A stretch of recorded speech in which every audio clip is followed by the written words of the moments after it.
Bonjour, aujourd'hui nous allons parler d'un symbole juif extrêmement connu, avec des côtés un peu péjoratifs dont nous parlerons.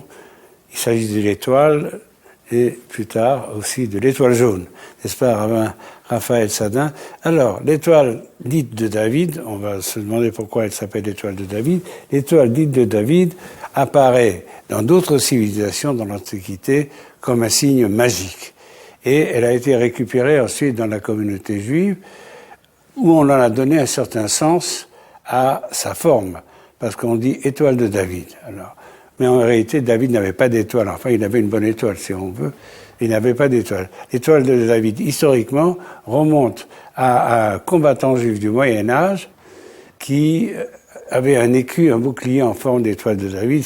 Et comme il s'appelait David Alroy, donc on appelait ça l'étoile de David, ça n'a aucun rapport avec David. Enfin, ça, c'est devenu le symbole du judaïsme, notamment au temps de la Renaissance. Pour commencer, c'est la communauté de Prague qui, sur sa synagogue, avait mis cette étoile de David, dont la valeur et la forme géométrique sont importantes. Tout à fait, mais on trouve, ce n'est pas évident, on ne connaît pas très bien l'origine de l'étoile de David, c'est pas sûr qu'elle ne soit pas d'origine purement juive, et que ça, on ne sait pas qui a récupéré qui, on le trouve dans des temples, dans des synagogues au IIe siècle, on ne sait pas très bien, mais en tous les cas, c'est devenu un symbole juif, et ça a été interprété par les rabbins, ayant un sens, ce n'est pas juste un symbole, ce n'est pas une pure symbolique, il y a une symbolique renvoie à une métaphysique, et c'est lié au temps, puisque c'est deux triangles, et dans le judaïsme, il n'y a pas une seule forme de temps, il y en a 7 formes de temps. Et donc vous avez le premier triangle, où la base est en bas, donc le premier triangle, c'est deux triangles superposés, et la première barre du bas... On peut dire deux triangles inversés. Inversés, exactement. Donc on voit déjà le rapport du haut vers le bas et du bas vers le haut. La première base en bas symbolise le temps universel, précisé dans la Torah par Bereshit. Au commencement. Au commencement, qui est le premier mot de la Bible, la première parole que Dieu a adressée. Or, Bereshit, justement, n'est pas une parole qui s'adresse à quelqu'un, puisqu'il n'y avait rien. C'est la première expression divine qui est la création du temps, nous dit. Le temps n'est pas quelque chose qui est consécutif à l'espace, il est le parchemin dans lequel va s'engouffrer toute l'histoire du cosmos. Si on dit que le premier mot de la Torah et de la Bible, donc, Bereshit, au commencement, c'est la définition de l'irruption du temps. Ça veut dire que le vrai commencement, c'est le commencement du temps. Tout à fait. Avant, il n'y avait pas de temps. Il n'y avait pas de temps. Le temps, et d'ailleurs c'est avéré par la science aujourd'hui, le Big Bang, on sait très bien que le temps a commencé avec le Big Bang. Même le temps physique a un commencement. Donc ça, c'est le premier temps, on va s'engouffrer toutes les quatre empires, l'histoire du monde, l'histoire de l'universel, l'histoire du peuple juif, etc., etc. On dit souvent que le judaïsme est une historiosophie, c'est-à-dire une philosophie de l'histoire. La philosophie en général parle du temps éternel, mais le judaïsme est une philosophie un peu particulière. C'est une interprétation, une lecture de l'histoire d'abord, plus que de l'espace. Je dirais du temps plus que de l'espace. D'ailleurs, on a dit, Heschel, un grand écrivain juif, a intitulé un de ses livres « Les bâtisseurs du temps ». Pour dire, les civilisations gréco-romaines occidentales bâtissent l'espace, on construit des cathédrales, on construit des palais. Les Juifs ont bâti le temps. Tout à fait. Le temps dont Heschel parle, qui prend racine dans le Anochi, je suis ton Dieu, dans le premier des 10 commandements, qui est l'intervention divine dans l'histoire, qui permet la pérennité du peuple d'Israël. Si le peuple d'Israël avait vécu que dans le temps général, le temps universel, il aurait été englouti par l'histoire, comme les centaines de peuples, de civilisations, qui ont été engloutis par la grande histoire avec un grand H. Le fait qu'il y ait une intervention permanente de Dieu dans sa providence pour sauver le peuple d'Israël de l'assimilation totale à l'histoire, c'est le temps du Zman. Or, Zman, en hébreu, a pour racine étymologique, et c'est unique, ce n'est que dans la langue hébreu, en tous les cas sémitique, Zman a pour racine étymologique Azmana. Ça veut dire qu'on est dans un temps... Invitation. C'est-à-dire qu'on est dans un temps est appelé invitation. Invitation. Et d'ailleurs, un autre terme qui désigne le temps et qui désigne les fêtes s'appelle Moed, ce qui veut dire rendez-vous. Rendez-vous. Le Zman est une invitation à quoi? Ça veut dire qu'on a une structure du temps. D'habitude, le temps est structuré par le présent, est structuré par le passé. Les archéologues, les historiens analysent une situation présente de l'histoire en essayant de découvrir des raisons archéologiques, des raisons, des causalités, des racines qui font que la révolution a eu lieu, etc. On l'explique toujours par des causalités antérieures à l'événement. Il y a une figure tout à fait originale du temps dans la Torah, qui est le Zman, qui prend racine dans Anochi, qui est un temps de l'espoir. Ça veut dire où le présent est prodigieusement travaillé déjà par une annonce, par quelque chose qui va se dérouler plus tard. Le temps messianique, si vous voulez, ce qui permet la pérennité du peuple d'Israël. Je voudrais qu'on revienne au problème du Magen David, puisque c'est ça qui nous intéresse aujourd'hui. Donc, il a été appelé bouclier David, non pas à cause du roi David, mais il est devenu, au fil des temps, un symbole du peuple juif. Ça a commencé à Prague, et pendant des siècles, des synagogues ensuite se sont ornées d'étoiles de David, jusqu'à ce que soit arrivée une autre étoile. On peut dire que les Juifs avaient la bonne étoile, et après ils sont devenus sous la bonne étoile, avec le nazisme, avec l'occupation allemande, avec l'étoile jaune imposée sur les déportés, etc., qui a été un moment où le sens de l'étoile de David a été complètement inversé. C'est comme si tout à coup, imaginons que le drapeau tricolore devient le signe de la prison ou de la déportation.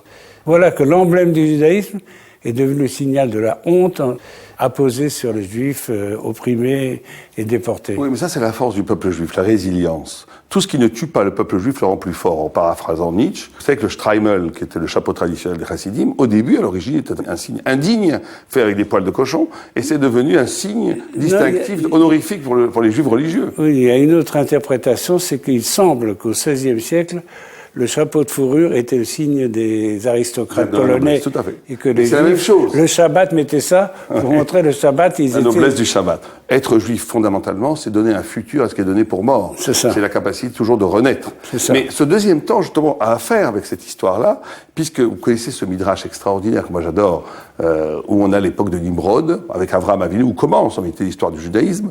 Et Nimrod avait décidé de se révolter contre Dieu et de mobiliser toute l'humanité contre Dieu. C'est l'ancêtre des chasseurs. Des chasseurs, le révolté, Nimrod, oui. Ça veut dire le révolté, étymologiquement. Et il avait projeté de rallier à sa cause toute l'humanité en disant, si on va tous contre Dieu, on va piéger Dieu à son propre jeu, puisque Dieu a créé un homme libre. Si on est tous contre lui, il sera bloqué, il ne pourra rien faire. Et déjà à l'époque, le problème c'était les Juifs. On a dit, oui, mais il y a quelqu'un qui rentre pas dans la combine.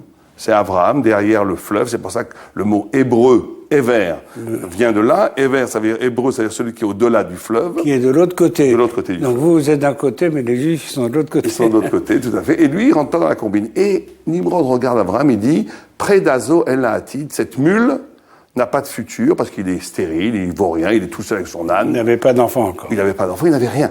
Or, si on était nous à l'époque, on voit Nimrod avec la banque, l'armée, le système politique, tout derrière lui, et Abraham tout seul, sur qui on aurait misé 100 000 euros.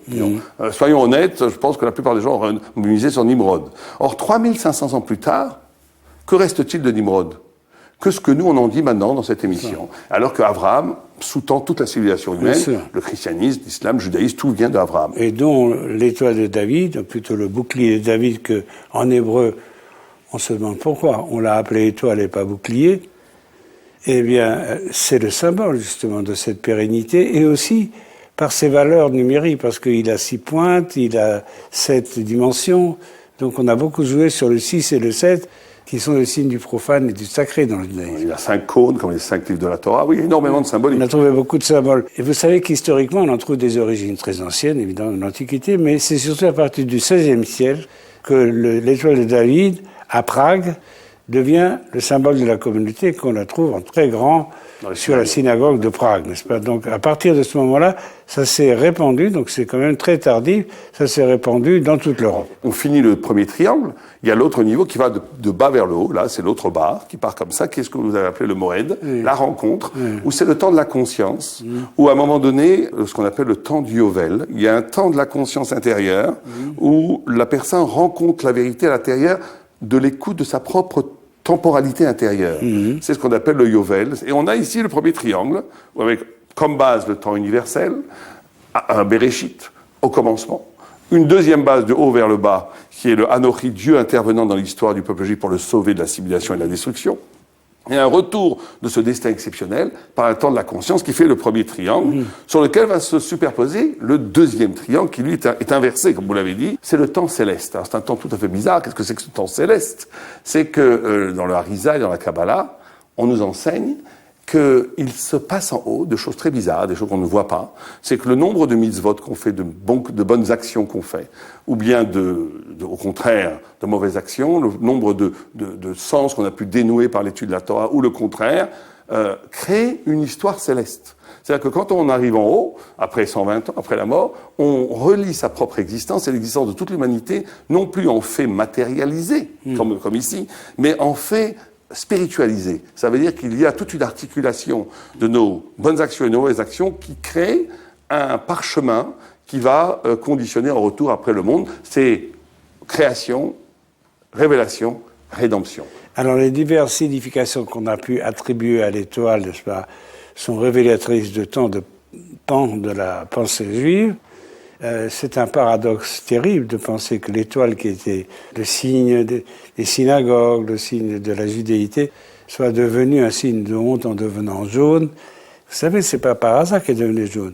Le jaune, au Moyen-Âge, était la couleur des prostituées.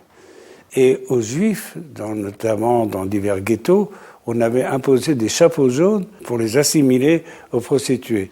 Et les nazis n'ont fait que reprendre ça en 1940, n'est-ce pas, en France. Mais moi, j'ai toujours été très ému par la beauté de ces Juifs frappés par l'étoile jaune nazie, par leur dignité. Il y avait une histoire absolument extraordinaire où une fois, il y avait un très grand rabbin dans un village où les nazis ont voulu humilier le rabbin devant tout le monde. Ils l'ont mis face à un mur pour le fusiller, avec son étoile jaune. Et lui, il a pris sa main comme ça. Et il dit, comme je vois cette main, je vois que vous n'avez aucun avenir. Et ils ont tiré tous, ils l'ont tué, ils l'ont assassiné devant tout le village.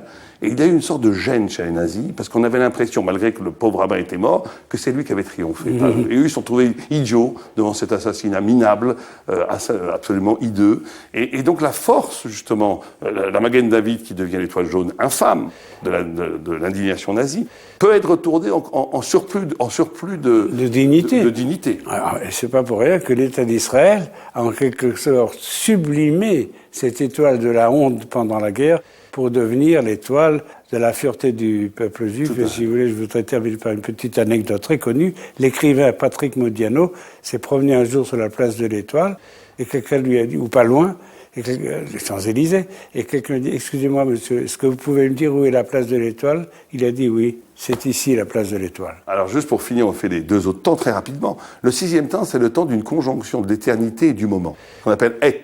Et, c'est une partie de Atid, qui veut dire futur. C'est-à-dire qu'à un moment donné, il vous arrive dans la vie, à des grands événements, dans un mariage, ou quand on écrit un livre, où on vit en même temps une temporalité complètement concrète, charnelle, mais qui est en même temps le reflet de quelque chose d'éternel. C'est la barre qui va comme ça. Et donc on a les 6 temps qui forment, les 6 barres qui forment le temps de la vie. Et celle du milieu, c'est le temps vide, c'est le temps de Dieu, mais là on peut même pas en parler parce que ça dépasse tout entendement. C'est le 7e temps qui est un temps qui unifie les 6 temps et qui donne le sens divin de toute la dialectique des 6 temps qui étaient avant. Bon, ben je crois que de temps en temps, ça fait du bien de parler du temps. Merci beaucoup. Merci.